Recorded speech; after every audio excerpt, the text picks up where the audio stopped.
Hello, welcome to Honest Wargamer. I'm your host Rob, and today's a very exciting day because we've had the FAQs for Stormcast and Orruk Warclans. When Games Workshop release battle tomes for Age of Sigmar, like this, love this book, they normally, after a certain amount of time, produce an FAQ. These can often be found on the Warhammer community site under the FAQ tab, and it also seems as of today that they're updating the app, which is really exciting. So, what's in the FAQs? Well, if you're Ironjawz players, huge news. If you're Stormcast players, sad news. Some pretty big updates to the Stormcast book, or some clarity on some of the rules, are actually going to affect how armies are built. But also armies that aren't even out yet are going to be changed, which is pretty amazing. Probably the biggest takeaway, and the one that's going to cause the most conversation, don't forget to do it in the YouTube comments below, is Translocation, which is a prayer you're able to cast on a 3-up. You're able to teleport a unit, placing it outside of 9 inches of your opponent. However, before this FAQ, you were able to then move them in addition. On the Age of Sigmar Stat Center, which we do every Monday, we discussed this week how in an event in London, someone already went 4-1 using this translocation ability and the ability to move after.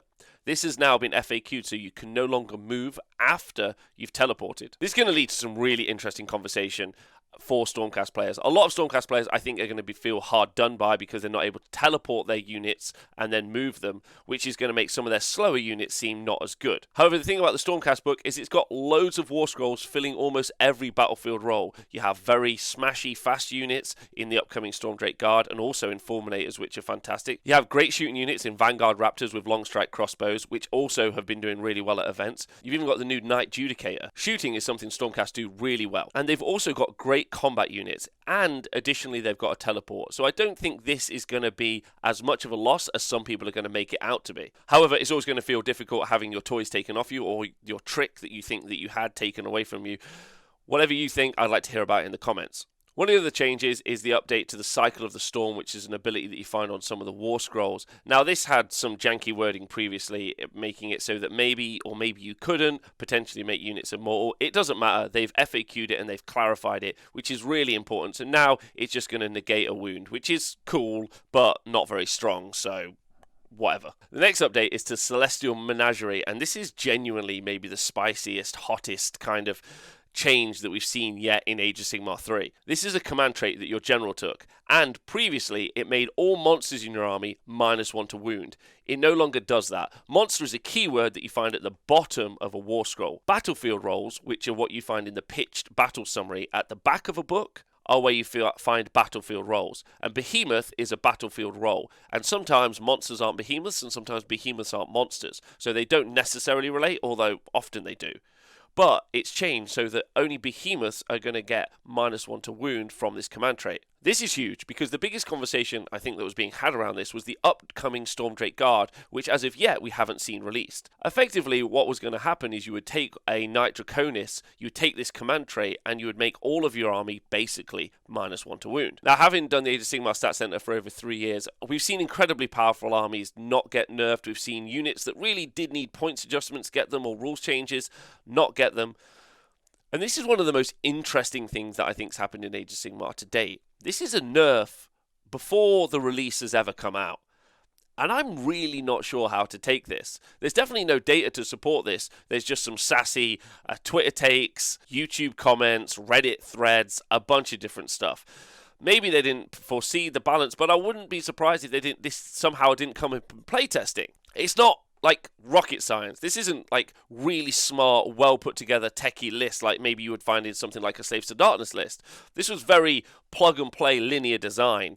-1 to wound on all the monsters. I'll take an army of monsters. My army's -1 to wound. Seems really simple. I don't know how this didn't come up before, and it's so interesting that they've decided to change it now before even the release of the model. That said, I think Stormdrake Guard are still an incredible unit, and you're going to see loads of them when they are finally released. The last two updates are just clarifying that your Lord Aquila can take a mount trait, and is also just clarifying how your Nastra's ability works when engaged with monsters. This is really important because it goes into simultaneous effects, which you should definitely go read again in your core rules. Okay, overall opinions on the FAQ for the Stormcast.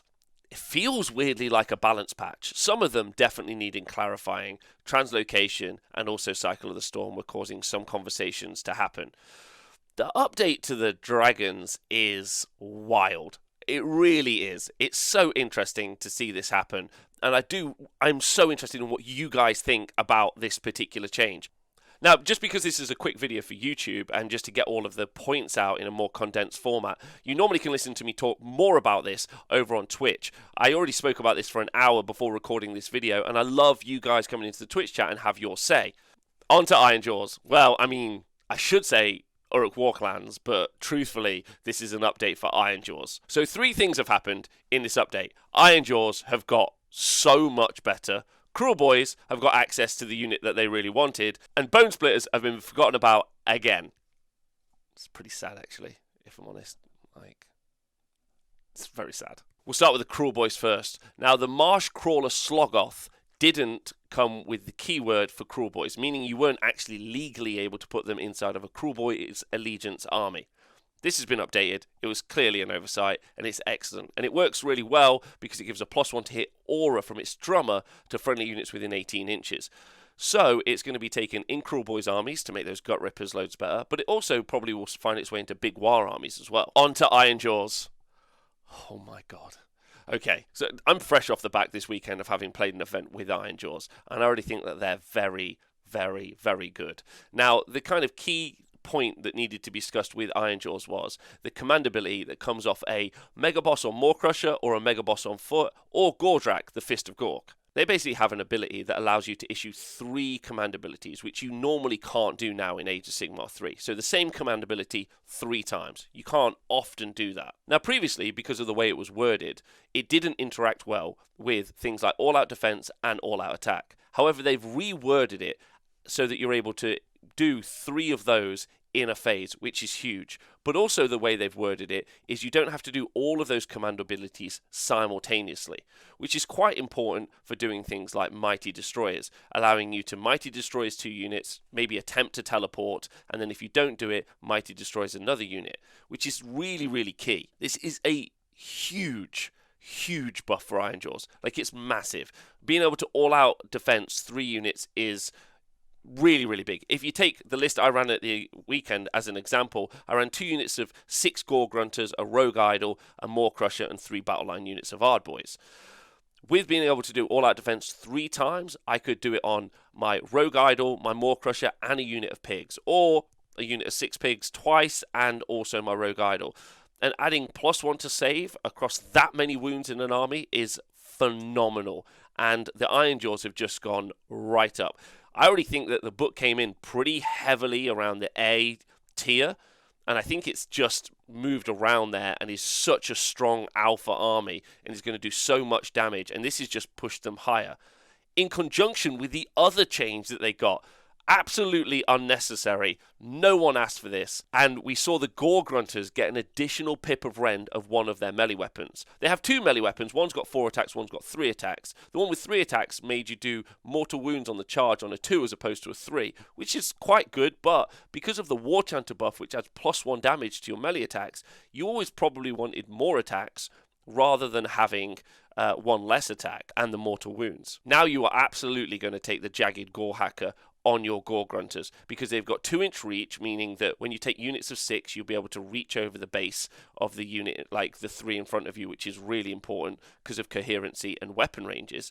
But most importantly, they've got an additional pip of rend, which is bonkers. Their damage is huge. See attached graph. In conjunction with being able to do the Big War ability, which is a once per game ability for being in Allegiance Ironjawz, you can take them up to Rend 3, which is amazing considering that you can War Chanter buff them to have damage too. Gore Grunters have to be one of the most aggressively costed and best combat units now that you're going to see in Age of Sigmar, specifically because of the movement from Mighty Destroyers, meaning that they've got a potential move range of 18 inches, not even including teleports. Rally is also going to be really, really effective on them when they're not in, and also the ability to countercharge with these guys. Like, they're crazy, crazy good. If I was an Ironjawz player, I'd be very, very happy right now.